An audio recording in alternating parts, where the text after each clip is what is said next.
Yeah, it's the rap Diablo.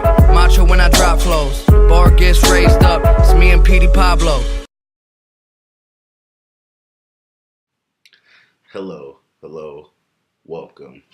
Thank you for joining me today on the first episode of Sports and Spoilers.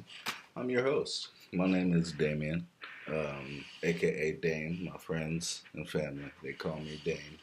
You know, I got some friends that call me DJ, but that was because of a certain period of my life where I was trying to, I don't know, be a little different or something.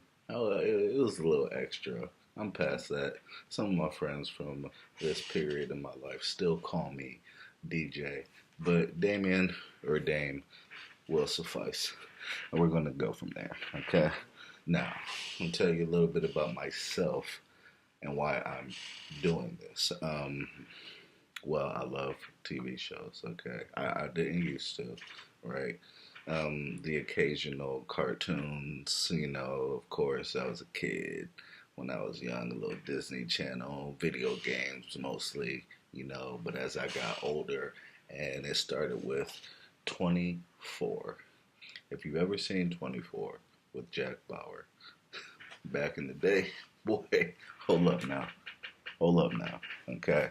But as the show started to evolve, it shows they just got so much better. You know what I'm saying? And I like to talk about the shows that I watch.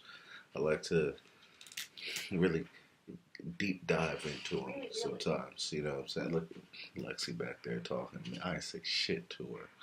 I ain't say nothing to her. You know she does that though. Anyway, so basically, long story short, I love TV shows. Okay, so what we're gonna do is we're gonna select a TV show to focus on. Okay, every so often, pretty much every episode, there's gonna be one show. Okay, to focus on. And there will be a tie-in with sports somehow because I love sports.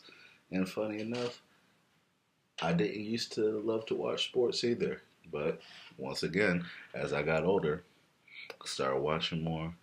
And now I'm like all over it, right? Bleacher Report, ESPN on my phone. I'm following the insiders on Twitter. You know, I have notifications on for Adrian Wojnarowski and Shams, King Shams. You know what I'm saying?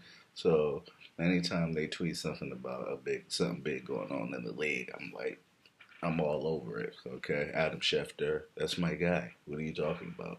I need to know all the deets. Chris Mortensen, yes, all the deets. Let me know. Football and basketball, those are my passions when it comes to sports.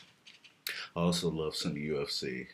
I'm not as deep into the UFC as some other people, like my brother, but I still love me some UFC. I watch the biggest events, like all of them. I've been watching for years. Love me some UFC. Just seeing people get punched in the face, kicked, you know what I'm saying, choked, you know what I'm saying. It's fun. It's great. I love it. Chaos, right? Speaking of chaos, you got like my mug. It's got a dent in it. It's got a dent in it because when I was playing the game one day, I'm competitive. You know, I get a little passionate, and I was upset about something that had just transpired, and I was trying to figure out a way to take out my frustration without destroying something, and it pretty much didn't work.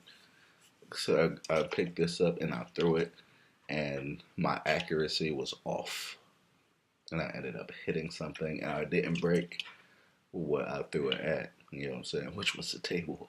Well, I tried to throw it on the floor, but somehow I missed the floor and hit the table. It wasn't one of my finer moments, okay? But it did this. It was a glass table, and it did this, okay? This is a stainless steel Contigo coffee mug, and it put this dent in it, and it's been there ever since. But the table is fine. I prefer the dent in the mug than breaking the table. Okay, so we'll count that as a win. Whew.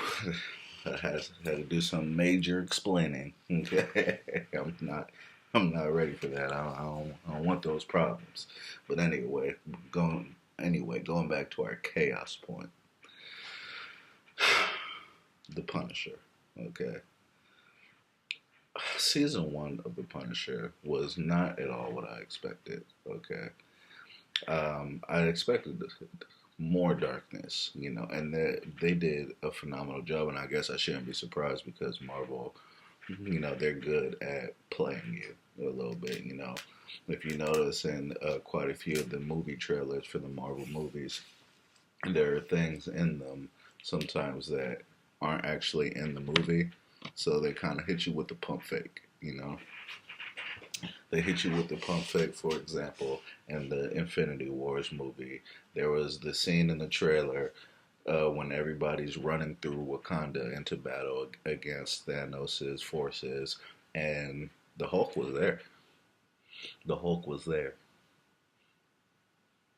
But if you've seen the movie, Hulk was not there. Hulk bitched up. Didn't like that. Anyway, back to The Punisher. Season one of The Punisher was great. It was amazing. It was funny. Okay, that was another thing. It was fucking hilarious. The micro guy, fucking hilarious. Okay, but we're on to season two. All right, let's focus on season two. What happened in season two? Well, let's be particular. We're doing we're doing this in segments. Okay, so we're going to talk about the first few episodes of The Punisher. First few episodes of The Punisher where the first episode started kind of slow, and I appreciated that, right? Because once you really get into it, and they do it on the Netflix Marvel shows anyway, right? It's a slow build. It's a story. It's not. It's a marathon. It's not a sprint. But at the same time, they don't take too long to get into what I like to call the shits. You know what I'm saying? The shits is basically when you find yourself in danger or when it gets live, basically when it starts to go down. You're in the shits. You know what I'm saying? Y'all know what I'm talking about. Coffee, baby. So in the beginning, what you have is you have Frank Castle, and he's kind of a drifter now, right? And he goes to a bar, and he meets a girl, and he likes the girl, and now he wants to stick around for her, right? He's going to leave town, but she had kind of hinted that she wanted him to come back in a not so subtle way. And Frank, he was leaving. He turns around, he comes back. He meets a girl.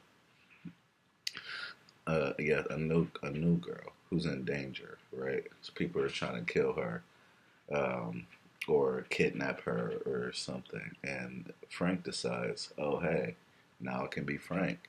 So Frank was trying to not be Frank, but Frank really wanted to be Frank.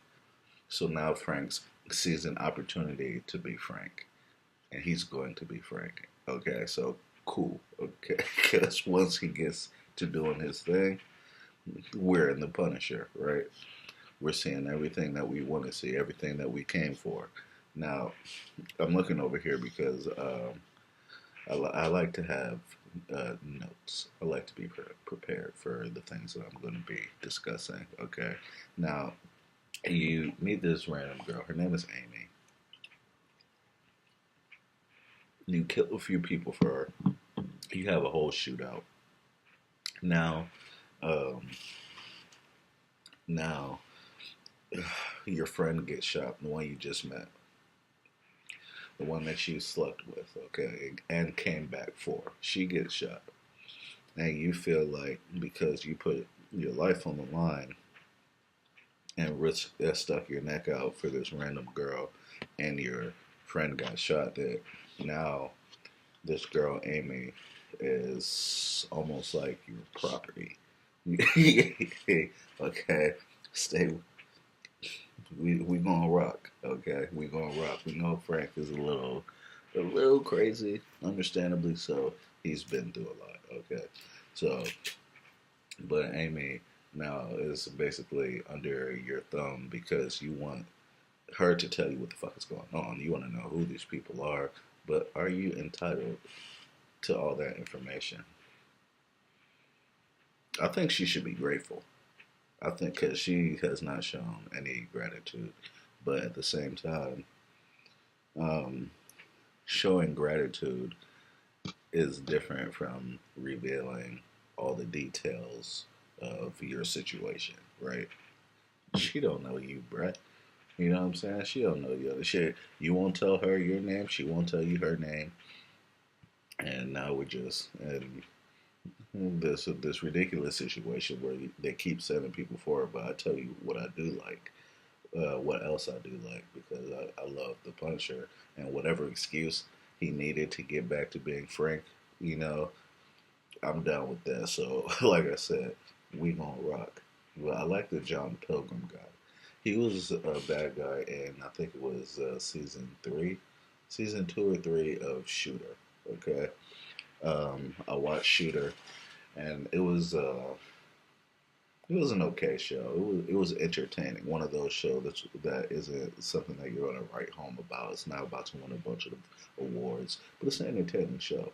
And I think that guy who's is John Pilgrim and the Punisher played a good bad guy and Shooter as well. He was pretty annoying, and I like the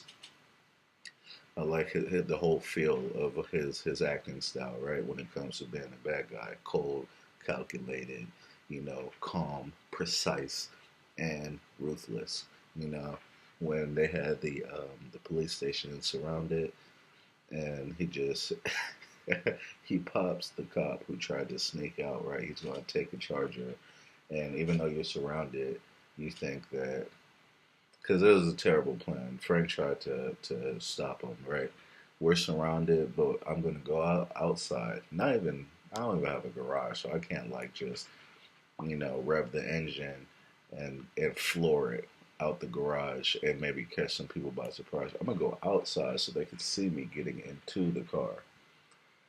And they hit him with a sniper shot. The, the sniper with the silencer too, right in the gut. The other cop talking about it was too much car for Ogden. That was the cop who got shot's name, Ogden. Okay. There's too much car for Ogden because after he got shot, the car just kind of rolled. Okay, yeah, that's definitely not what too much car for someone looks like. Okay, so the cops yell out to him. They find out he's been shot because he's still alive. Of course, it was just a gut shot, just a gut shot. And then John Pilgrim just walks up to talk to the sheriff, and he's like, "Hey, I hit him with a gut shot. He's got maybe 2 to 3 hours, so you need to give me what I want, or he's gonna die." It's just all very cold, cool, precise. And so you have that to deal with. And then you also have Billy Russo. Billy Russo. What a fucking guy. It's a great character in season 1, and I'm glad he's back. And it's just like with Frank, they didn't take too long in reestablishing him as who he is. They didn't take long with Billy, and I appreciate that. We don't need to go through 5 episodes of Billy trying to remember who he is. I don't care for that. And I appreciate that they recognize that because now Billy didn't escape. And once again, we're in the shits. Frank knows. I don't know what's up with Madani, but AJ Madani. I mean, because I would feel like for everything that Billy Russo went through, yeah, it's real, right? The memory loss is real. But she didn't believe it. I know she went through a lot with him too, but come on, let it go. Uh, he can't remember shit. But he came back. But does that mean she was right? Because I'm in on episode 4, okay? So, so far, he's still clouded, right? He still doesn't know what's going on. The doctor that's helping him, I don't know what she's doing though. Put him down, okay? Just do it. Just put him down. You have to look at this. Look at this from different sides. Okay, put that motherfucker down. He's dangerous. He started killing guards and shit. No, no, no, no, no. And it was easy because he's Billy Russo. Now, but you may be asking, you're talking Punisher, and yes, there's some crazy things going on early. But how does that tie in to sports? Well, it's very simple. Kristaps. Kristaps Porzingis.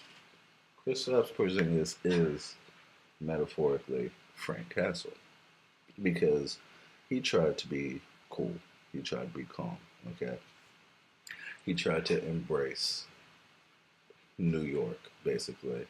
Let's just take it from there. When he was drafted and they said his name, Kristaps Porzingis, is 7'3" Latvian. Okay, they booed him. Remember, they were in New York. They booed so hard. Stephen A. Smith is on ESPN talking about, I don't even know this dude. I can't believe they drafted him, right? So they rejected him as soon as they drafted him without knowing who he was, all right? But he embraced it anyway. He's like, I look forward to winning the people over, and I'm gonna compete hard, and I want to bring a championship to New York. So he's embracing them, even though he knows. I'm sure he knows. Excuse me. It doesn't matter that he's from another country. If he's as entrenched in the basketball world as I think he was, he knows that the Knicks have been a terrible franchise with terrible ownership, terrible organization. But, he took it on the chin, even though he's gone to this organization, even though they're booing him, he's with a smile like it's all good, right? But then, as the years go on, the Knicks continue to be terrible. They're not bringing anybody in because nobody wants to go to the Knicks. They're not special. They're still struggling with cap room or whatever the case may be. They can't bring players in. The coaches that they're choosing not great. Finally, they got a good coach in David Fizdale. I love Fizdale. Love Fizdale. Uh, I'm a Spurs fan, and we played against them in the playoffs when the "Don't Rook Us" comment came about. But so Kristaps tried to be cool, and what I'm saying, and just embrace the city. That was Frank trying not to be Frank, obviously, right? But now he's just at the point where Frank had to save the girl. Kristaps has to save himself. You know what I'm saying? So in doing so, he created chaos, right? They're saying that he's not happy, and it's to a point where he's going to be telling people not to come to the Knicks. That's chaos for that Knicks organization. So they have to move him, and they move him, and they move all these pieces with him. And now Dennis Smith Jr. and DeAndre Jordan are uprooted from the Dallas area, and now they're off to New York, right? Other people always think about that, right? Other players who had nothing to do with what was going on. Tim Hardaway Jr. Now he's coming down, and he's going to be a Maverick, and he has to move his entire family here or whatever have you because of what's going on with Kristaps, and that's chaos. You gotta love the NBA trade deadline, but it sucks for some of those players. I tell you that. I tell you that. Now maybe Tim Hardaway Jr. is excited to get the hell away from that Knicks franchise. Trey Burke, they don't want any part of it. Courtney Lee. But me, as a Spurs fan, I tell you what, it's chaos for us as well. We already have the Rockets with James Harden to deal with. We see what he's been doing all year. But now you're going to bring Kristaps in, and he's going to get to play with Luka Doncic, who's 6'7", can handle the ball. They want to play him at point guard, so we're going to have pick and roll, pick and pop with Kristaps. You have Rick Carlisle on the sideline, who's still an elite coach, and he's stuck it out all through the dog days. And of no talent and an aging Dirk. And now you come back full fold, and you have Luka, and now you have Kristaps. Even though Kristaps, they say, probably won't play this year, but that's okay. He's already stuck it out through this many of the dog days. You know what I'm saying? He can stick it out for one more year until he gets Kristaps back in there. Maybe they can get another free agent. There are good free agents in the offseason this year. So I mean, for my Spurs, it's looking mighty crowded in our division, and I don't appreciate that. I don't appreciate that at all. And it's all because of Frank Castle, aka Kristaps Porzingis. I need a better. I didn't want this. Okay. Now, as we wrap up today's discussion, I want to ask you: do you like John Pilgrim as a villain? What do you think about John Pilgrim? Question number 2: do you like Good Guy Frank? The Frank that saves people and he cares about the cop that got shot and him bleeding out and all that stuff, sacrificing himself, just send me and the girls out there, whatever, give them what they want. Do you like Good Guy Frank? Question number 3: do you think Frank is entitled to know what's going on with Amy in this situation, why the people are after her? Is he? You tell me. Comment below. Follow me on Twitter. Follow me on Twitch. Follow me on Instagram. Subscribe. We'll be back again next week with more topics, more fun. This has been fun. I'm your host, Damien. I've had a great time. Hope you did as well. Yeah. See you next time. It's the rap Diablo. Macho when I drop flows. Bar gets raised up. It's me and Petey Pablo. Oh, you motherfucker, you.